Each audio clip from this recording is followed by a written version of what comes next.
A driver's season can usually be either a pathway for stardom or an area in which certain aspects need to be improved on. And in 2000, a man by the name of Tom Meents would create his pathway to stardom with his phenomenal season. So on the debut episode of a brand new series, we examine Tom Meents' season from the new millennium and giving his season a rating. This is Monster Jam Season Recap, Tom Meents' 2000 season. Very briefly, I did want to thank Monster Hub for helping gather these results for this video. But before we start the recap of Tom Meents' season, let's give some quick context leading into this season. Tom Meents had started off the 1999 season driving Bulldozer. The reason why was mentioned in our Evolution of Tom Meents video. But to summarize, the WCW partnership wouldn't come into play until the following year in 2000. So, Tom Meents would drive Bulldozer for the 1999 season. Meents' new Millennium season would start on November 6th, 1999 in Minneapolis in the Metrodome. This would mark the start of the Motor Madness 2000 season. A fierce lineup of trucks, and Tom Meents wanted to start his upcoming season right by winning not just racing, but for the first time ever, a professionally scored freestyle competition. Meents would make it all the way to the final round of racing to face Todd Frolic in Gravedigger 12. In a straight shootout to the finish line, it would be Frolic by the toughest of margins, taking home the racing win in Mini. Fortunately for Meents, he would win freestyle with a perfect score of a 30. Meents had started the season off on the right foot with a freestyle win. He had also given fans a taste of what you'd come to expect from a Tom Meents freestyle run. Meents' next stop for his new Millennium season began in Atlanta, Georgia at the Georgia Dome on the 8th of January 2000. Not only was it his first show for the new year, but the first show with him behind the wheel of the Goldberg monster truck. He would want to impress Bill Goldberg, who not only was the sponsor of the truck, but whose name Tom was representing. In round 1 of racing, Meents would defeat Dave Pizzo in Prowler, and in the semifinals, he would defeat Dave's brother Alan in Predator. And in the final round, he would face his cousin Rob Nell in Bulldozer. Meents would go on to win against his cousin and ultimately win the racing competition in Atlanta. Meents would pick up the checkered flag, which would be run by the winners of the racing competition from the previous event. For freestyle, he would have a short, albeit energetic freestyle run. Unfortunately, it would not be enough to take the lead away from Alan Pizzo in Predator, who was then trumped by Dennis Anderson in Gravedigger 7. Tom Meents would ultimately finish 3rd in freestyle in Atlanta. The following week, Monster Jam headed to San Antonio, Texas at the Alamodome. There would be 2 shows, one on the 15th of January and one on the 16th. The January 16th show was not televised. However, that wouldn't mean that Meents wouldn't go all out. He wanted to keep that checkered flag that he was running for himself. In round 1, he would defeat Jim Jack in Reptoid. In round 2, he would defeat Andy Slipko in the Eradicator. And in the semi-finals, he would defeat Ron Nelson in Bustin' Loose to advance to the championship race. His opponent would be Scott Hartsock in The Gunslinger. Hartsock would be a fierce opponent, but it would be Meents who would trump Hartsock in the end. In freestyle, he would again have a phenomenal run with some great wow moments that saw him get a perfect 30 and winning freestyle. On the 16th, he would not win racing and freestyle results were not recorded. The following week in Indianapolis on the 22nd of January, saw Meents try to replicate his success from the previous week in the historic RCA Dome. In round 1, he would face his cousin Rob Nell in Bulldozer. However, Meents would lose the race due to rear steer issues. Thankfully, he would get a second chance in the semi-final round against Robbie Green the Mountaineer and would win his race with an incredible save. The final round would see WCW Nitro Machine with Joe Payne face off against Tom Meents in Goldberg. Despite Meents' rear steer not only acting up yet again and almost ruining his chances of winning an Indy, Payne would accumulate 10 seconds worth of time penalties for knocking over the turning poles and spinning out, giving Meents the edge to win in front of the Indiana crowd. In freestyle, once again Meents would have an unreal freestyle run, with lots of air, donuts, and even this moment where Meents would drive up onto Bulldozer's tire and crumple part of the hood. Yet again, the judges will reward him with a perfect 30 and win freestyle in Indianapolis. On the 29th of January, Meents would make his next appearance in New Orleans at the Louisiana Superdome. Tom Meents had so far 3 racing and 3 freestyles spread across 4 different shows. With the last 2 weeks being double downs, Meents had immense pressure to keep this up for the rest of the season. In round 1, he would defeat Dan Evans in Destroyer. In the semi-finals, he would yet again have rear steer problems that caused him to veer off course and lose the race. To add insult to injury, the flag would go on to the winner of racing in New Orleans, that being the NWO team with Rob Nell behind the wheel. He would thankfully make up for his disappointing night in racing by winning freestyle with yet another perfect 30, the 4th one of his season so far. Meents' next stop would be in Anaheim at Edison Field on February 5th. After his unfortunate breakage problem in racing last week in New Orleans, he would want to win yet again in front of the fans in Anaheim. In round 1, he would defeat Joe Cypher in Airborne Ranger.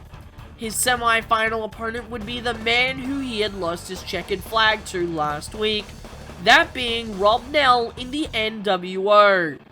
He would defeat Nell and advance to the championship race. His opponent would be Mike Wales in the Wrenchhead.com truck, taking over the driving duties, while Lyle Hancock, the original driver of Wrenchhead, would drive Gravedigger 7 for a hurt Dennis Anderson after injuring his back the previous weekend in New Orleans. Meents would go on to win racing and reclaim the checkered flag from the NWO.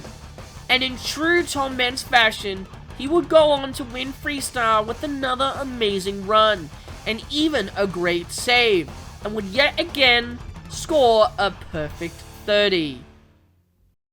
The next 2 weeks, Tom Meents and Goldberg would compete in non-televised arena shows.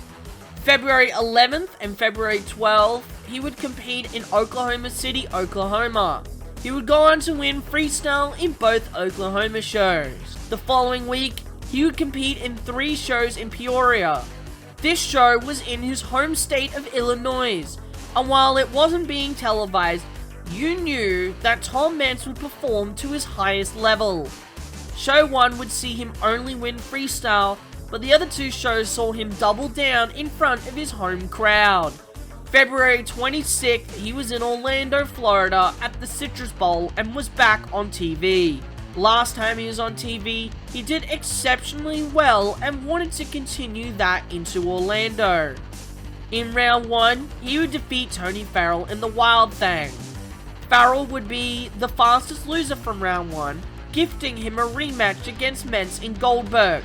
Like last round, Meents would win and advance to the semi-finals. There, he would face Sky Hartley in Sting.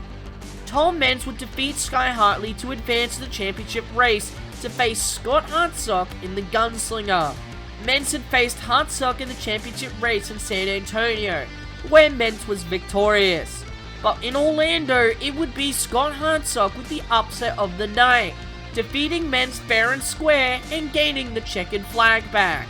However, Meents would be all out of shape heading to the finish line, and as such would get some serious air and funky rebound that saw him have a spectacular crash that landed on all 4 wheels. Well, until the left rear decided it didn't want to be there anymore. To add insult to injury, due to this spectacular crash in the final round of racing, he would not be able to compete in freestyle. On March 4th, he would be in Jacksonville, Florida at Orleans Stadium. Last week was the first time Meents had exited a weekend with no wins under his belt. However, he wanted to change that in Jacksonville. In round 1, he would defeat Andy Slifko in the Eradicator, and in the semi-finals, he would defeat Sky Hartley in Sting. The championship race would see a rematch of racing from the previous week. Scott Hartsock had the checkered flag, and definitely did not want Meents stealing it in front of the Florida crowd. This time, it would be all Tom Meents. Not only did Hartsock hit the pole, but Meents just beat him straight up. At the end of the race, the tire had broken off the truck and bounced off of the trucks and onto the hood of Goldberg. To the surprise of the commentators, the crowd, and even the officials, Meents would do a short freestyle with only 3 wheels. And while modern Monster Jam running on 3 wheels isn't a rarity, it certainly was back in 2000. Meents would excite the crowd and regain the checkered flag. However, like Orlando, the damage to the Goldberg truck had sustained too much, and Meents was unable to fix it in time for freestyle. Tom Meents' last regular main season event was on March 11th in Pontiac, Michigan at the Pontiac Silverdome. Since Anaheim in February, the Double Down had eluded him, with him either not winning anything or breaking too much in trying to win, resulting in him missing out on freestyle. So, he would want to show the fans that he was out to win. In round 1, he would defeat Dave Woodcock in Scarlet Bandit, and in round 2, he would defeat Sky Hartley in Sting. Hartley would be the fastest loser of round 2, gifting him a rematch against Tom Meents in Goldberg. Meents would win that race and advance yet again to the championship race. His opponent would be Jimmy Cretin in the Bounty Hunter.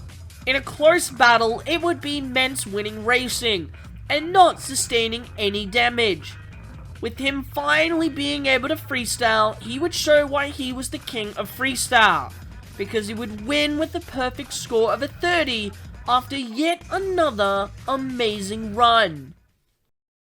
Tom Meents' final stop for his new Millennium season would be at the very first officially numbered Monster Jam World Finals in Las Vegas, Nevada at Sam Boyd Stadium on March 25th. Meents had had an unbelievable season so far, and it was no surprise that he would be invited to compete in Monster Jam's premium event. Come March 25th, he had an insane amount of pressure. He had been so dominant all season long, and not only had his fans, but even his sponsor Bill Goldberg had expected him to take home a world championship. It is important to note that this event was the first time drivers had done a Vegas J-Hook style course, as opposed to a regular J-Hook style course or a St. Louis style course that they had been doing all season long. In round 1, he defeated Charlie Porkin in WCW Nitro Machine. In round 2, he would defeat Alan Pizzo in the Predator after Pizzo had spun out and hit the wall. In the semi-finals, he would defeat Lyle Hancock in Wrenchhead.com. The championship race was set. Scott Hartsock in Gunslinger versus Tom Meents in Goldberg. Meents had faced Hartsock 3 times throughout the season, all in the championship race. Orlando was the only time Meents hadn't defeated Scott Hartsock in racing. This race would be an intense battle. In the end, it would be Tom Meents in Goldberg defeating Scott Hartsock in Gunslinger, giving Meents his first world championship. But Meents would want to pull off the double down and take home the freestyle trophy. The bar had already been set extremely high from the likes of Lyle Hancock in Wrenchhead.com, so Meents would have to pull a rabbit out of the hat. Unfortunately, Meents' run, while being spectacular, was too short and did not get enough to take the lead away from Hancock. Meents would ultimately finish third behind Lyle Hancock and Dennis Anderson driving Gravedigger 7, who was that year's freestyle world champion. So, to summarize Meents' season, he had been incredibly dominant, winning in almost every city and every show he appeared at. He didn't win all the time, and sometimes he wouldn't win anything due to truck breakage. However, entertaining the fans was a top priority, and entertain the fans he did with his many exciting freestyle runs. And while Meents hadn't doubled down at World Finals, at the very least he walked away from Vegas as a world champion. But we aren't done yet. It's time to introduce the rating system. At the end of these videos, we will rate the driver's season and place it in one of 4 categories. Those 4 categories are good, decent, disappointing, and bad. And with a total of 8 racing wins, 11 freestyle wins, 19 total wins, and a world championship to add to that, I believe that Meents' season was a good season. He was consistently dominant, wowing the crowd, and ultimately putting on a show. And well, that's all we have for today. Thank you everyone so much for watching, and I'll see you all soon with some more Monster Truck content.